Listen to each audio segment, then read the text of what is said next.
이번 추석을 이렇게 맞이하면서 달라진 것을 보니까 너무 길었어요. 예, 한 오늘까지 쉬면 한 열흘, 열흘 동안 연휴가 있었던 것 같아요. 그리고 또 느낀 것 중에 하나가, 예전에는 그래도 간혹 가다가 한복 입은 분들이 있었거든요. 저는 이번에 한 번도 한복 입은 분을 본 적이 없어요. 예. 그리고 시간도 길어지니까 뭐 가족끼리 만나서 뭐 믿는 사람들은 제사는 안 지내지만 그래도 가족 모임이 이제 중요하게 생각이 들었는데, 요즘에는 뭐 해외로 여행을 가시더라고요. 가족 모였다가 바로 여행도 갔다 오고 하는 그런 시간들을 보내고, 하여튼 대체 공휴일 제도가 생겨서 여백을 아주 빨간색으로 다 채워서 아주 잘 보내는 그런 시간들을 보게 됩니다. 요즘에는요, 전통 시장에서 그 제수용품, 그러니까 제사상을 차리는 그런 문화가 거의 사라져서, 요즘 제가 알아봤더니 인터넷으로 주문을 하면 제사상 세팅이 된 게 택배로 온대요. 그러니까 핸드폰만 있으면 이제 다 구매가 되고 제사상도 다 차릴 수 있는 그런 시대가 된 거죠. 근데 세상 많이 변하고 이게 바뀌고 있지만, 그래도 변하지 않는 한 가지는, 제가 예수 믿는 사람으로서, 목회자로서 우리 성도들을 보니까 그 명절 기간에도 가정 예배 드린 그 사진이 계속 올라오는 거예요. 가정 예배 이렇게 드렸다고. 또 교회에서 만들어 드린 그 예배 순서지가 있는데, 그 순서를 가지고 온 가족이 모여서 예배 드리는데, 대부분 이렇게 엄지척 해가지고 사진 찍거든요. 근데 가족들이 많아지니까 이 엄지가 엄청 많은 거예요. 그래가지고 그냥 기쁘게 예배 드리고 사진 찍는 그런 모습을 보게 됐어요. 그래서 우리 삶 가운데 하나님이 여전히 함께 계시구나. 세상의 문화도 바뀌고 명절도 다 바뀌지만 여전히 우리 하나님은 우리와 함께하고 계시구나라는 것을 느끼게 됐습니다. 우리가 이제 사도행전을 살펴보면서 복음이 예루살렘에만 갇혀 있는 것이 아니라 온 유대와 사마리아와 땅끝까지 이르게 돼서 이방인들에게 점점점 확대되고 변화되고 있다는 걸 보게 돼요.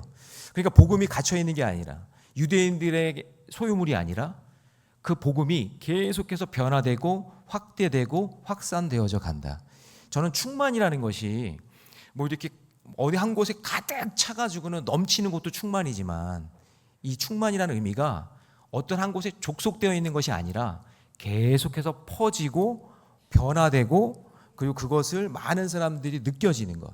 그래서 이 공간에 채워지는 것도 충만이지만 계속해서 퍼져나가는 것도 충만이 아닐까, 이런 생각을 한번 해봅니다. 특히 사도행전 13장에서 그런 변화에 대한 여러 가지 현상이 일어나는데, 먼저 사울이라는 이름이 바울이라는 이름으로 바뀝니다. 이름이 바뀌어요.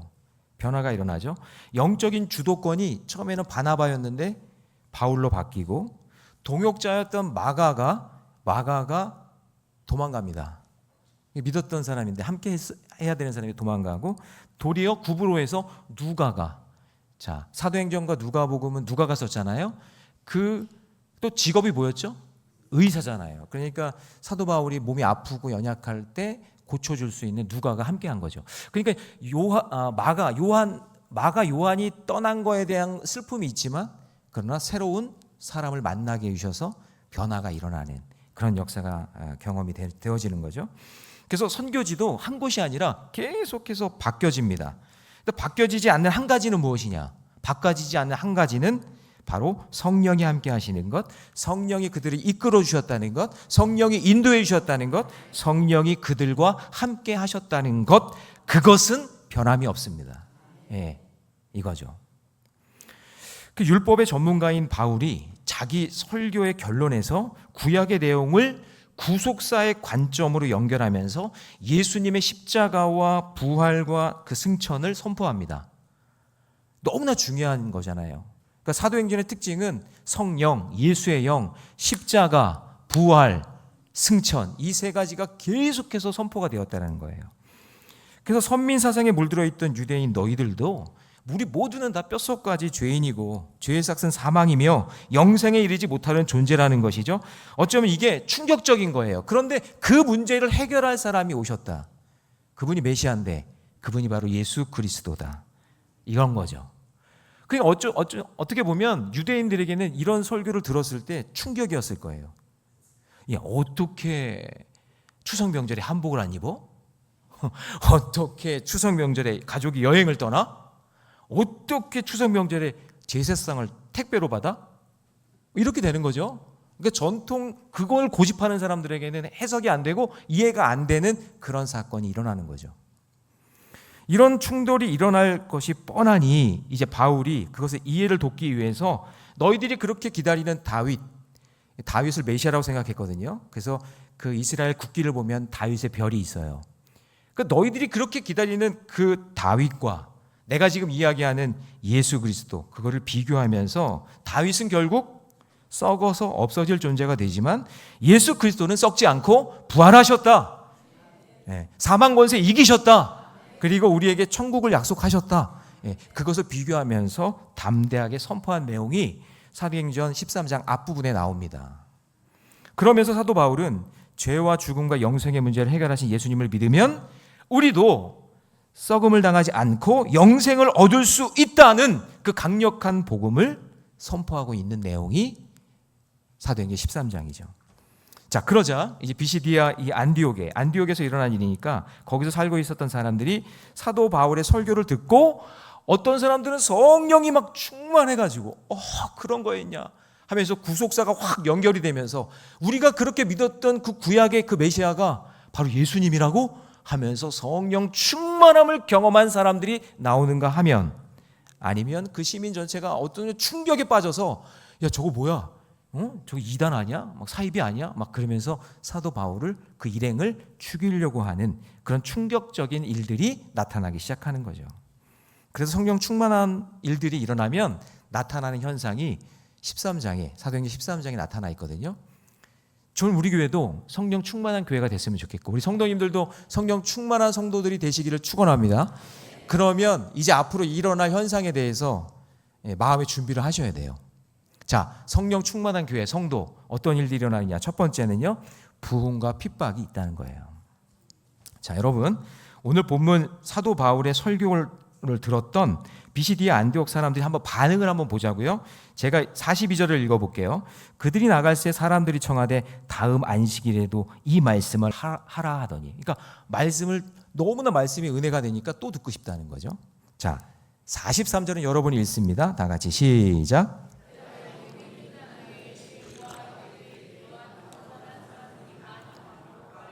바를 따르니 두 사도가 더불어 말하고 항상 하나님의 은혜 가운데 있으라 권하니라. 그러니까 회당에 모여있던 유대인들에게 설교를 했어요. 복음을 선포했어요. 그랬더니 예수님을 구주로 영접하니까 막 부흥이 일어나는 거예요. 아, 그렇구나. 깨달음이 온 거죠. 그리고 설교를 마쳤어요. 그리고 가려고 막 그러니까 사도 바울과 일행을 막 붙잡으면서 하는 말이 다음 주에도 와가지고 또 그 설교를 해달라고 막 그러는 거예요. 우리 교회도 그런 성도들이 있었으면 좋겠어. 목사님, 오늘 설교 너무나 은혜 받았으니까 다음 주에 설교 준비하지 마시고 그 설교 또 해주세요. 한 3명만 있으면 제가 그렇게 하려고요. 근데 아직 1명도 없어서 그렇게 안 하고 있긴 한데, 자, 그리고 설교를 마치고 가려고 하는데 그런 일들이 일어났죠. 그리고 예수님에 대한 호기심이 생기지만 중요한 것은 이들 중에 이게 구원이구나, 이게 은혜구나 라는 걸 깨달으면서 교회 등록한 사람, 입교한 사람들이 많아졌다, 그런 얘기예요.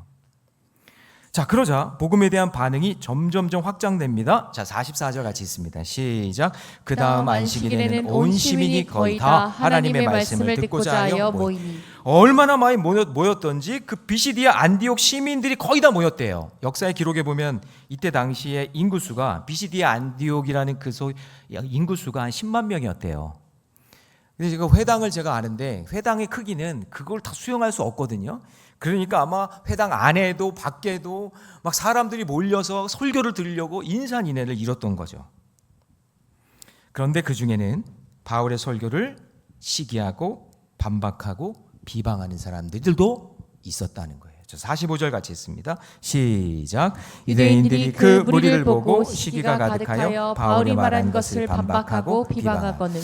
자, 설교 내용 때문이 아니에요. 설교 내용은 너무나 은혜가 되는 그런 말씀인데 모여든 무리를 보고, 많은 사람들이 모여서 좋아하는 것을 보고 시기심이 나서 바울을 반박하고 바울을 비방하는 거예요.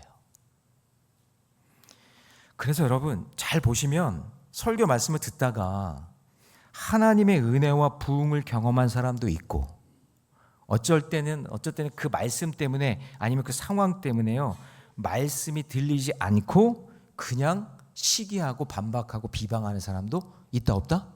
있다. 이 가운데도.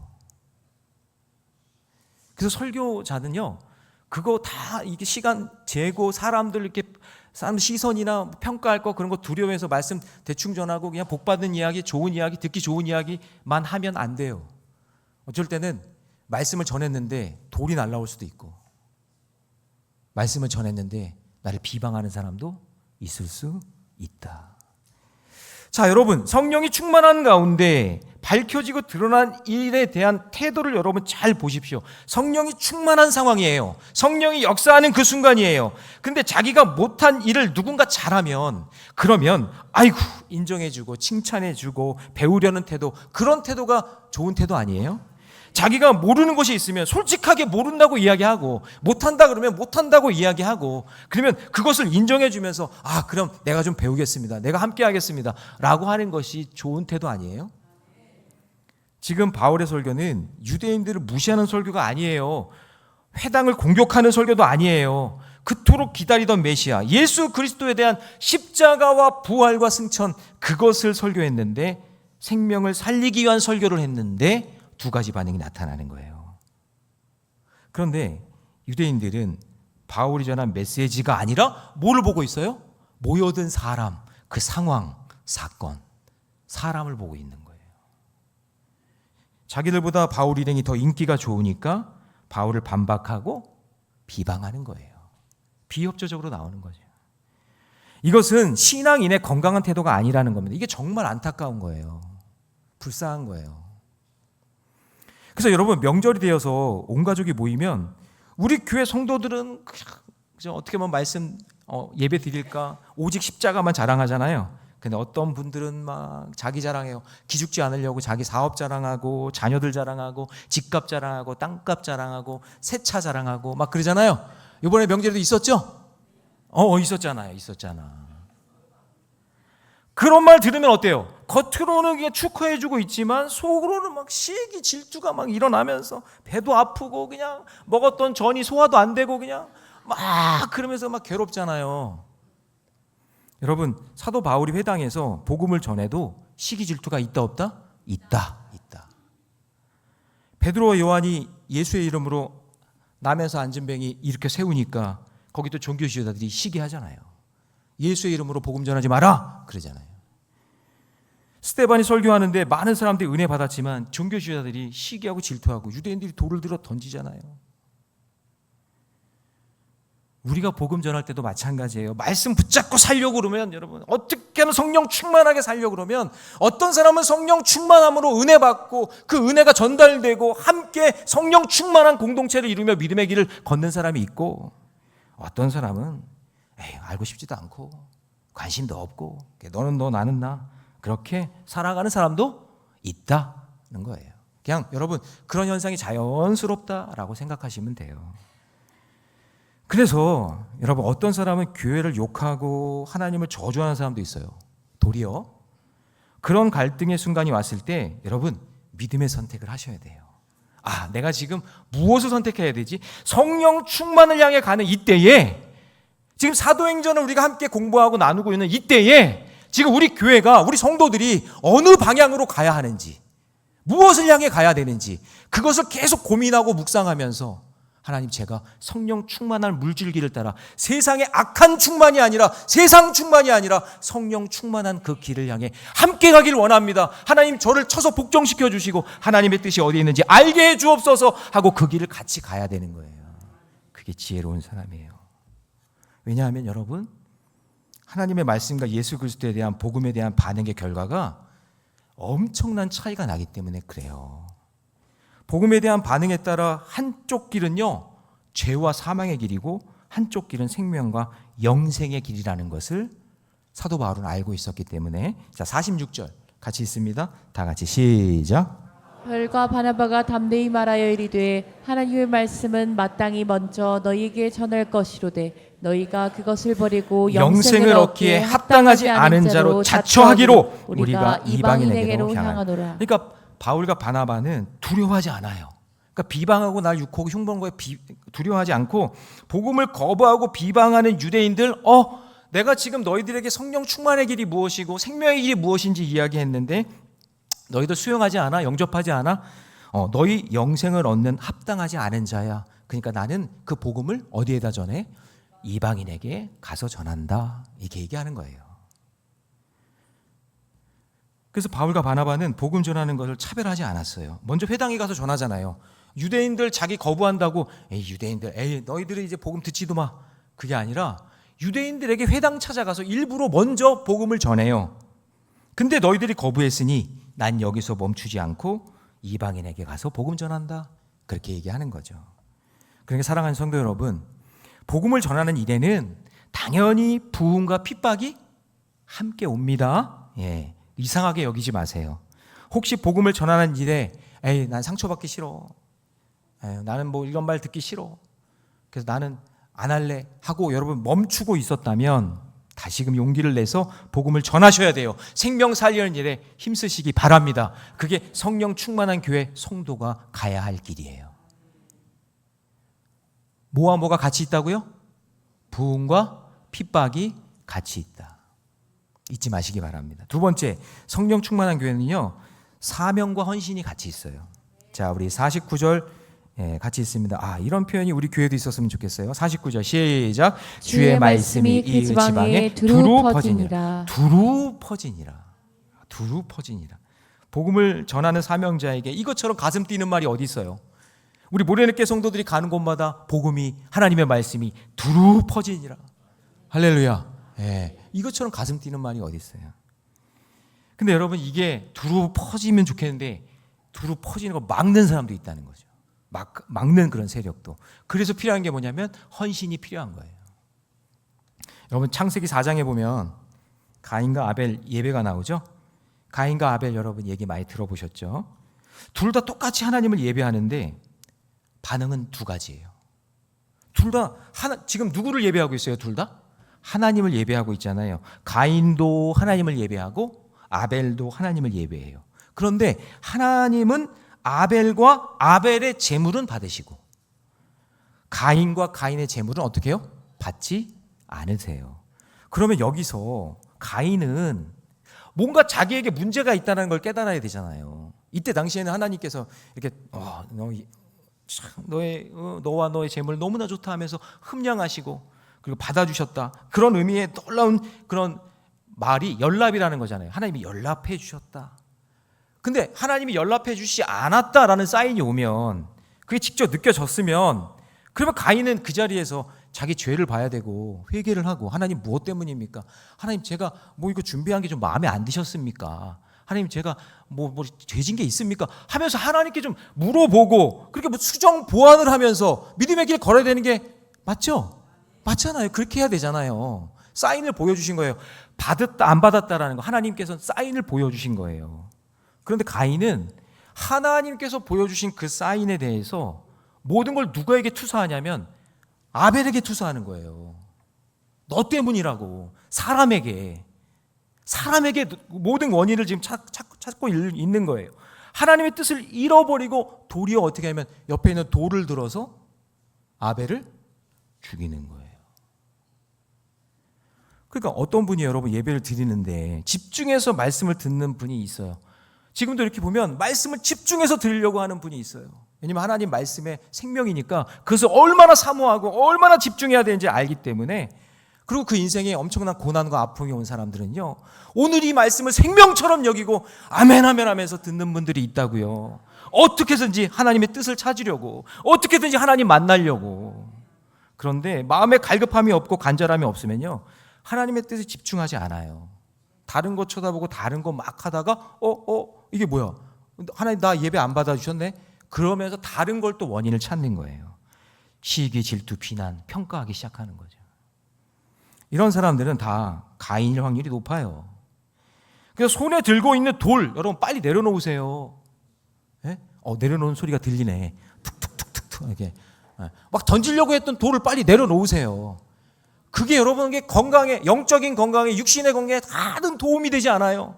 오늘 이 시간에 집중해야 될 건 뭐예요? 오직 하나님의 말씀, 하나님께만 집중하시기를 바랍니다. 그게 두루 전파되는 하나님의 복음의 역사예요. 그래서 여러분, 예배는요, 관리자나 구경꾼이나 무리가 되면 안 돼요. 설교 얼마나 잘하나 보자. 예배 시스템, 성가대 노래 얼마나 잘하나 보자. 기도 얼마나 잘하나 보자. 이렇게 관리자나 무리나 군중되면 은혜 하나도 못 받아요. 하나도 못 받고 집중해서 오늘 나에게 주신 하나님의 말씀이 무엇인지를 깨닫는 참된 예배자가 되시기 바랍니다. 자, 그럼 오늘 본문에서 하나님의 그 뜻을 깨달아야 되는데 그 뜻이 뭐죠? 자, 47절 같이 읽습니다. 다 같이 시작. 주께서 이같이 우리에게 명하시되 내가 너를 이방의 빛으로 삼아 너로 땅 끝까지 구원하게 하려 하셨느니라. 이거예요. 여기에 집중하는 거예요. 사도 바울이 지금 집중하고 있는 것은 이 복음이 이방인에게 구원의 빛으로 전달되는 그 일에 내가 쓰임받기를 원한다.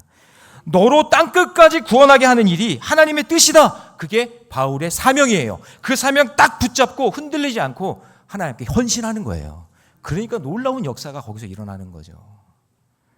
즉 생명을 살리는 것이 하나님의 뜻인데 회당에 있는 유대인 지도자들은 괜한 시기심으로 바울을 시기하고 반박하고 비방하고, 아니 말씀을 듣다가 깨달았으면 이거를 전하는 게 사명이군요. 그러면 같이 동참해서 우리도 같이 하겠습니다. 우리도 같이 하겠습니다. 그래야 되는데 어떤 욕심에 사로잡혔는지, 어떠한 이상한 생각에 사로잡혔는지 함께 하지 못하는 거예요. 그러므로 내가 예수 믿고 구원받은 것은 내 자아의 욕심과 공로와 능력이 아니라 우리로 하여금 다른 사람의 생명을 살리고 영생에 이르도록 어디에 집중해요? 복음에 집중하고 말씀에 집중하는 것. 그게 중요한 거예요. 좀 담임 목사가 부족해도, 좀 뭔가 교회에 연약함이 있어도 그게 중요한 게 아니에요. 함께 애쓰고 수고하며 주의 복음을 위해 생명 살리는 일에 함께 할 때 그 공동체가 성령 충만한 공동체가 되는 줄 믿습니다. 그런 자에게 영생이 임하는 거예요. 그래서 자 48절 같이 읽습니다. 시작. 이방인들이 듣고 기뻐하여 하나님의 말씀을 찬송하며 영생을 주시기로 작정한 자는 다 믿더라. 그러니까 완전히 구분되죠. 영생을 거부한 자, 잘하나 보자 하면 시기하고 질투하는 사람은 영생을 거부한 자. 내가 부족하고 연약하지만 그러나 내가 이방인이지만 하나님 찬송하고 말씀 듣겠습니다. 수용하겠습니다. 영접하겠습니다. 아멘 하겠습니다. 라고 하는 사람들은 그 영생을 얻고 믿음의 길을 함께 걷는 거예요.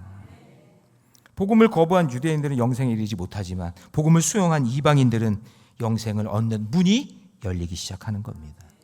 그 사도 바울이 가는 곳마다 시기, 반박, 비방 끊이지 않았어요. 엄청났습니다. 얼마나 끊냐. 오늘 주일 말씀에도 제가 전했지만 새벽에도 일부 예배 때 바울을 죽이려는 암살단이 있었어요. 암살단. 바울을 죽이려고. 언제까지냐면 로마로 가는 배를 타기 직전까지.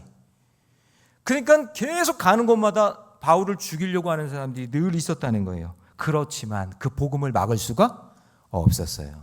왜냐? 사명이 분명하고 헌신이 분명하니까 하나님께서 계속해서 축복해 주시는 거예요. 계속해서 복음을 전하게 하시는 거예요. 막을 수가 없어요. 왜냐하면 하나님이 함께 하시면 그 인생은 막을 수가 없습니다. 그걸 표현하고 있는 게 49절이에요. 주의 말씀이 그 지방에 두루 퍼지기 시작했다. 여러분, 스데반이 돌에 맞아 죽는 그 순간에도요, 복음은 두루 퍼지고요. 믿으십니까? 야고보가 말씀 전하다 순교했죠? 그래도 두루 퍼지고, 베드로가 감옥에 갇혔어도 복음은 두루 퍼지고, 바울이 가는 곳마다 복음이 두루 퍼지고, 모리네 교회 성도들이 가는 곳마다 복음이 두루 퍼지는 역사가 일어날 줄 믿습니다. 복음은 그 누구도 막을 수 없어요. 두루 퍼지게 되어 있어요. 들었던 돌 빨리 내려놓으세요. 그게 지혜예요. 그게 지혜. 지금도 복음은 세상 방방곡곡에서 영생을 얻는 구원의 문을 열고 생명을 살리는 일에 놀라운 역사가 일어나고 있는 줄 믿습니다. 여러분, 사명 붙잡으세요. 끝까지 헌신하며 복음 전하는 저와 여러분 되시기를 주님의 이름으로 축원합니다.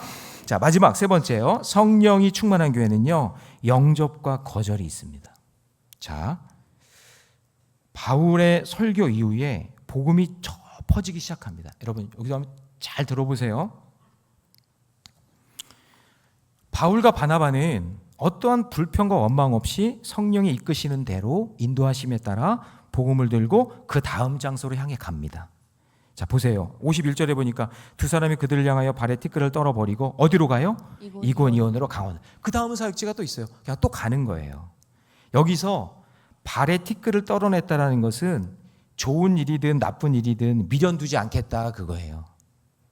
여기서 내가 상처를 받았든 나를 거부했든 나에게 돌을 던졌든 내가 그거 계속 가지고 가면 복음 전하는 일에 방해가 되니까 발에 씌는 먼지를 털어버리겠다는 얘기는 나 이거 이제 잊겠다. 그리고 내가 새로운 마음으로 가겠다라는 거예요.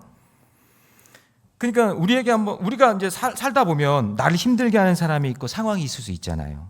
그러나 믿음의 사람은요, 그거 미련 두지 않고 발에 티끌을 털어버려요. 여러분 이번 명절에 상처받은 거 있죠? 자, 빨리 털어내세요. 자, 해봅시다. 털어내, 빨리 털어내. 이쪽에서 소리가 크게 나네. 예. 많이 묻었나 봐. 예. 상처받고 힘든 거 딱 털어내고 또 가는 거예요. 또 한 해를 살아가야 될 거 아니겠어요? 그죠? 그렇게 복음이 지나간 자리와 복음을 경험한 사람들에게는 안디옥의 제자들과 바울의 일행 모두에게 기쁨과 성령이 어떻게 해요? 충만했다 그 얘기예요. 그거 계속 끌어안고 그냥 막 괴로워하면서 내가 언제 복수할까 이게 아니라 빨리 털어내고 가야 내 안에 기쁨과 성령이 충만한 거예요. 할렐루야. 털어내니까 조금 웃으시네. 네, 털어내. 복음을 통해 예수를 영접한 사람의 특징은요, 이게 왜 그러냐면 우리 죄의 문제 해결됐죠, 죽음의 문제 해결됐죠, 영생의 문제 해결되니까 그냥 기쁨이 넘치는 거예요. 감사가 넘치는 거예요. 여러분 룻을 한번 보세요. 룻은 모압 여인이잖아요. 이방 사람이에요. 어찌 보면 하나님의 말씀과 하나님과 상관없는 인생이고 하나님의 말씀과 상관없는 인생이에요. 자기에게 뭐 주신 말씀도 없어. 여러분 룻기에 보면 룻에게 하나님이 이래라 이렇게 해라 하신 말씀이 없어요. 룻에게는. 도리어 나오미가 하나님의 음성을 듣죠. 그러니까 자기 인생을 새롭게 출발하려면 여러분 매몰차게 한번 이방인 입장에서 한번 생각해 보자고요. 이제 남편도 다 죽었어. 그리고 이제 시아버지도 죽었어. 다 죽었으니까 이제 없어요.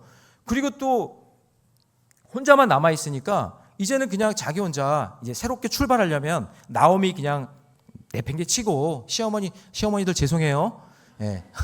이제 버리고 그냥 내 인생 내가 이제 간다 하고 이제 떠나버리면 되잖아요. 아니 그래도 손가락질할 사람이 누가 있어요? 지금 이런 상황인데. 그런데 여러분, 이 룻이 나오미의 신앙을 보면서 이렇게 고백하잖아요. 어머니의 하나님이 나의 하나님입니다. 그러니까 시어머니의 신앙을 잘 보세요. 자기 신앙으로 영접한 거예요. 다시요. 시어머니의 신앙, 시어머니를 보니까 그 믿는 그 하나님을 나의 하나님으로 여기면 좋겠다 하고 그것을 영접하니까 여러분 보세요. 예수님의 조상이 되면서 슬픔의 인생이 기쁨의 인생으로 바뀌는 거예요. 영접하니까. 그러니까 성령이 충만한 인생은 세상이 줄 수 없는 기쁨을 누리는 인생이 될 줄로 믿습니다. 그런데 마귀는요, 그 기쁨을 뺏으려고 말씀을 영접하지 못하게 하는 거예요. 보세요.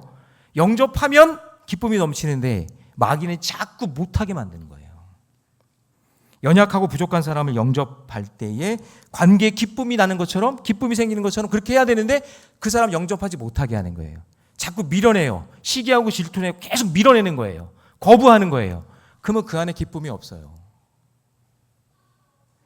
가끔 여러분 자녀들 보면 안타까울 때 있죠.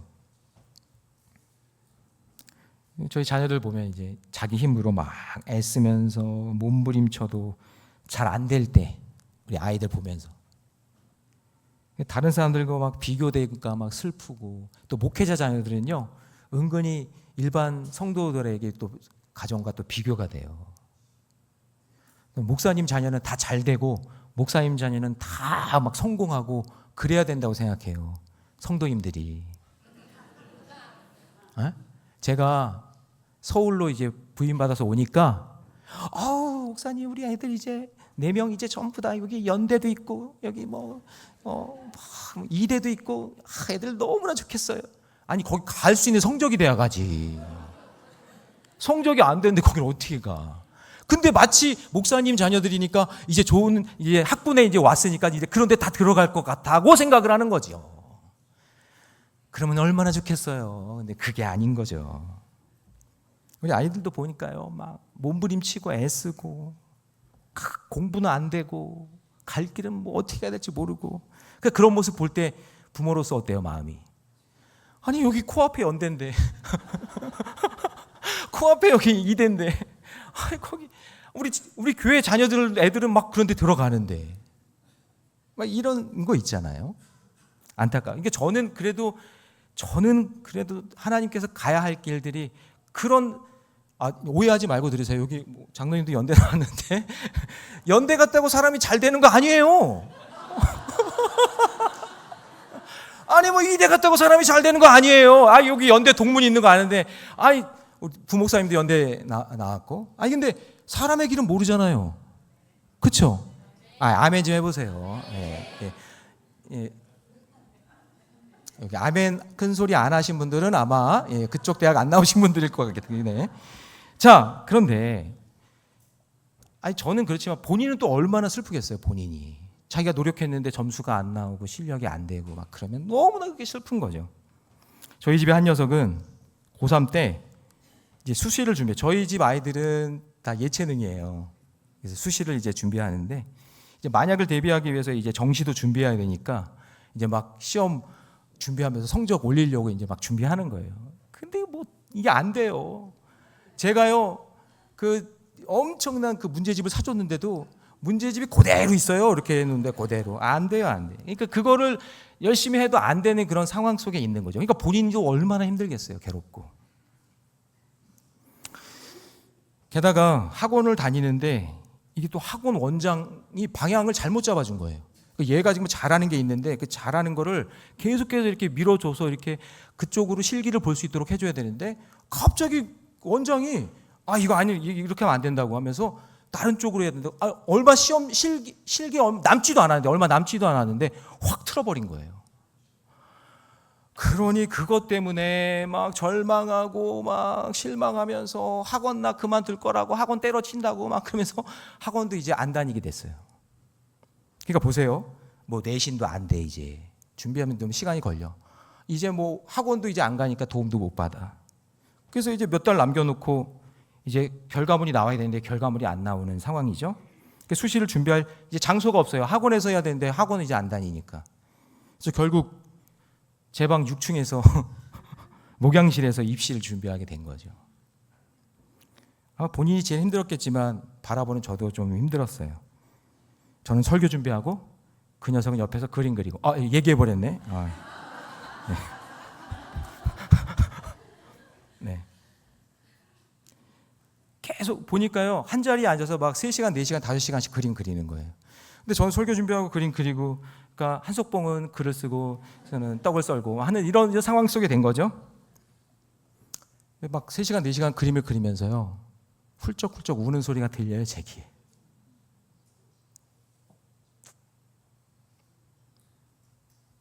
근데 제가 지금 이철이에요. 지금 이철이 수시 보는 시기거든요.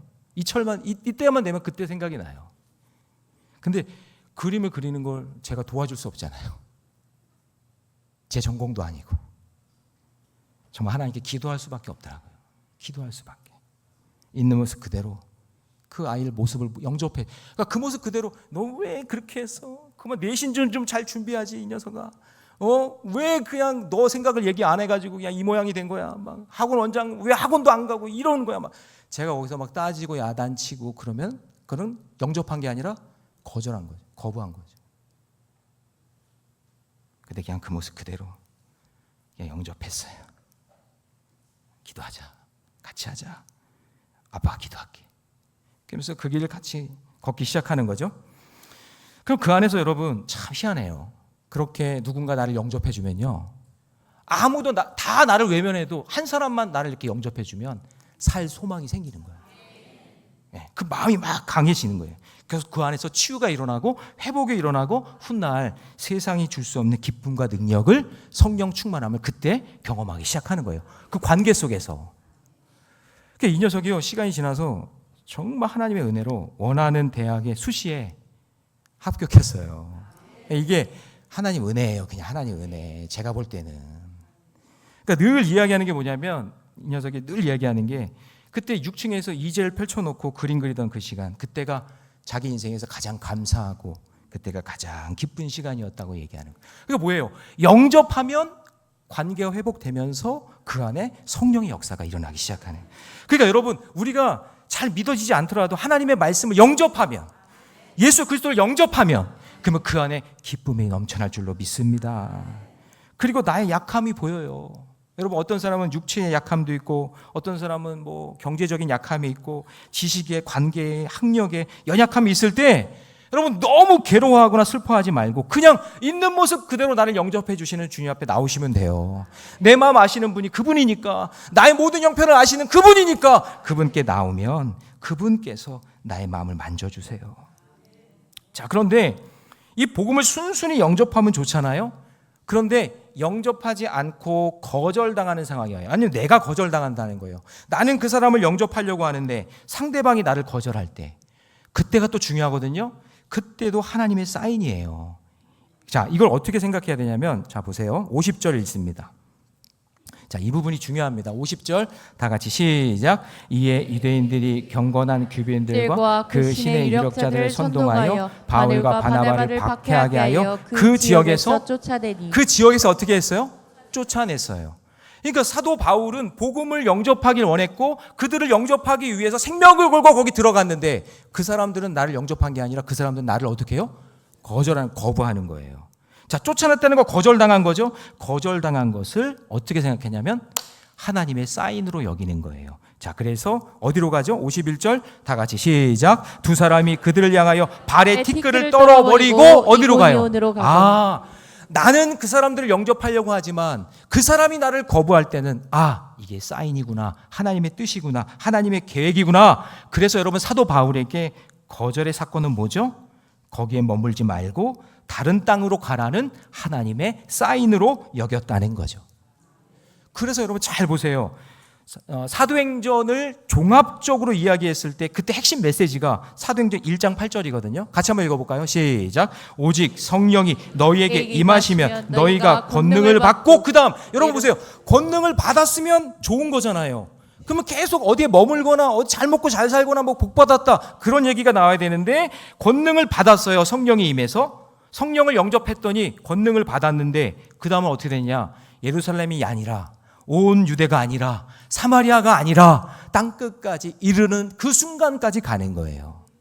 그러니까 계속해서 거절당하고 거절당해서 그 성령 충만의 역사가 다른 땅에도 퍼져나가길 원하시는 것이 성령 충만의 하나님의 계획이라는 거죠. 그래서 머물면 안 돼요. 여러분, 유대인들에게 거절당해서 사마리아로 갔어요. 사마리아에서만 머물면 안 되고 사마리아 사람들에게 거절당해서 땅끝으로 가는 거죠. 그래서 여러분, 하나님이 우리를 사용하시는 치트키가 뭐냐면 그게 거절의 사건이에요. 여러분들 인생에서 나는 영접하려고 하는데 뭔가 거절감이 있을 때, 그때 하나님의 음성을 들으셔야 돼요. 그러므로 내 인생에 거절의 시간이 일어날 때 너무 낙심하거나 슬퍼하거나 기분 나빠하지 말고, 여러분 그 순간을 하나님의 계획과 뜻이 어디 있는지를 찾으시기를 바랍니다. 여러분, 이스라엘 백성들이 가나안 땅에 들어와서 이방인들 우상 막 섬겼잖아요. 그거 거절해야 되는데, 그죠? 거절의 그 순간을 놓친 거죠. 솔로몬 때 여러분 그거 아세요? 솔로몬이 뭐 대단한 왕 같지만 솔로몬 때문에 북과 남이 이렇게 갈라진 거예요. 거절을 못해서요. 이방 문물 다 들어올 때 그냥 여자도 들어오면서 우상 숭배도 같이 다 들어온 거예요. 거절을 못하니, 그 거절의 은혜를 깨닫지 못하고 거절의 사건을 깨닫지 못하니 나라가 망하는 거예요. 여러분, 거절의 시간 나쁜 게 아닙니다. 내 안에 예수 그리스도의 복음은 영접하고, 내가 영접한 그 복음의 그 일을 사명 감당할 때 혹시 나를 거절하더라도 상처받지 마시고 주님의 사인으로 여기고 믿음의 길 걸어가는 저와 여러분 되시기 바랍니다. 그럴 때 하나님께서는 모든 것을 합력하여 선을 이루시는 역사가 우리 교회를 통해, 여러분의 인생을 통해 드러나게 될 줄 믿습니다. 자, 이제 말씀 정리합니다. 사도 바울이 생명 걸고 1차 전도 여행을 이제 마칩니다. 얼마나 힘들었는지 마가는요, 버가에서 도망갔어요. 기분 좋게 파송받아서 사역을 시작했고 가는 곳마다 부흥이 일어났지만 대부분 핍박당하고 쫓겨나는 상황이 있어요. 자, 그렇지만 그럼에도 불구하고 하나님은 새로운 길을 열어주시고 새로운 일들을 보여주실 줄 믿습니다. 자, 이제 명절 이후에 여러분 마음 흐트러지면 안 됩니다. 모든 거 다 털어내세요. 털어내시고 다시금 나에게 주시는 그 꿈과 비전을 향해 소망을 가지고 전진하며 이고니온으로 가시기 바랍니다. 우리가 가야 할 곳이 있음을 믿고 하나님이 기뻐하시는 그 사명의 땅으로 나아가는 저와 여러분 되시기를 주님의 이름으로 축원합니다.